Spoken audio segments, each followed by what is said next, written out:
In 1941, Japan's military leaders made a fatal assumption that America, despite its vast resources, could be forced into quick surrender. Ignoring a 12-to-1 industrial gap, they bet on psychological shock over material reality. This scene reveals how cultural pride and flawed intelligence birthed a disastrous strategy. Japan's army and navy operated as rival empires. While the navy planned Pearl Harbor, the army focused on Manchuria. Critical intelligence about U.S. oil reserves was buried in bureaucratic silos. This institutional dysfunction would haunt every major decision.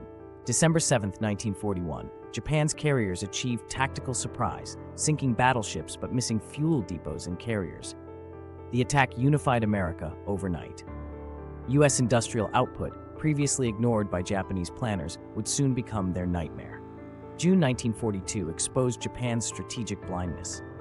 U.S. codebreakers enabled an ambush at Midway, sinking 4 carriers in minutes. Yet Japanese leaders still refused to acknowledge the industrial imbalance. A single U.S. shipyard could replace losses faster than Japan's entire navy. By 1944, U.S. submarines had sunk 60% of Japan's merchant fleet. Factories starved of oil and steel produced wooden training planes. The very resources Japan went to war to secure were now beyond reach, a direct result of underestimating America's submarine warfare capabilities. Facing certain defeat, Japan embraced suicide tactics. Young pilots, some with just 40 flight hours, were sacrificed for symbolic victories.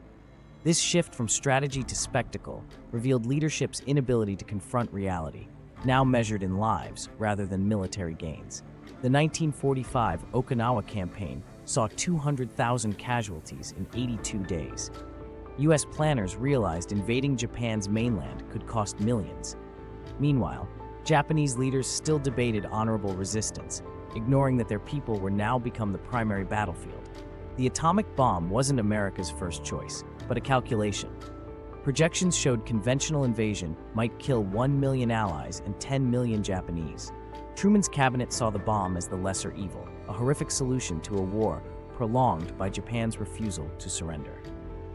August 6, 1945, the uranium bomb Little Boy detonated 600 meters above Hiroshima. 70,000 died instantly, but Japan's war council still hesitated. Only after Nagasaki 3 days later did Emperor Hirohito break the deadlock, proving some lessons come too late.